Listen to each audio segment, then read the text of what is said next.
கர்த்தருக்கு மகிமை உண்டாவதாக. இந்த செப்டம்பர் 5ஆம் தேதி முழுவதும் கண்ணின்மணி போல நம்மை பாதுகாத்து வந்த தேவனுக்கு நன்றி செலுத்துவோமா?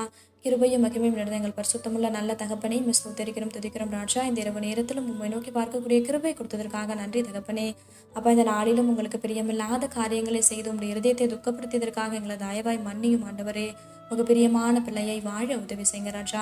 இந்த நாளிலும் எங்கள் தேவைகள் எல்லாவற்றையும் சந்தித்து நாங்கள் சோர்ந்து போகாதபடி உடைய வார்த்தை கொண்டு எங்களை குணப்படுத்தியதற்காக நன்றி தகப்பனே. ஆண்டவரே, இந்த நாளிலும் நாங்கள் பெருமை காட்டி கொண்டதற்காக எங்களை தயவா மன்னிச்சிடுங்க ஏசப்பா. பெருமைக்கு எதிர்த்து நிற்கிறீர் என்று வேதத்துல பார்க்கிறோம் ஆண்டவரே. அப்ப இங்க நாங்க பெருமை காட்டி கொள்ற அளவுக்கு எங்களால எதுவுமே இல்லை ஆண்டவரே. எல்லாமே நீங்க கொடுத்தது ஏசப்பா. உங்க தயவும் உங்க இரக்கமும் மட்டும்தான் ஆண்டவரே. அதை உணர்ந்தவர்களாய் நாங்கள் எல்லா சூழ்நிலையிலும் தாழ்மையாய் நடந்து கொள்ள நீ உதவி செய்வீராக. இரவு நேரத்தில் ஜெபிக்கிற ஒவ்வொருவரையும் ஆசீர்வதிங்கப்பா. அவர்கள் குடும்பங்களை நீர் பாதுகாத்து வழிநடத்தும். எங்கள் ஆவி ஆத்மா சரீரம் முழுவதும் உடைய கருத்திலே கொடுக்கிறோம். நீர் பொருட்படுத்தி நீர் வழிநடத்தும். இயேசு கிறிஸ்துவின் நாமத்தில் ஜெபிக்கிறோம். என் ஜீவனுடன் நல்ல பிதாவே, ஆமென்.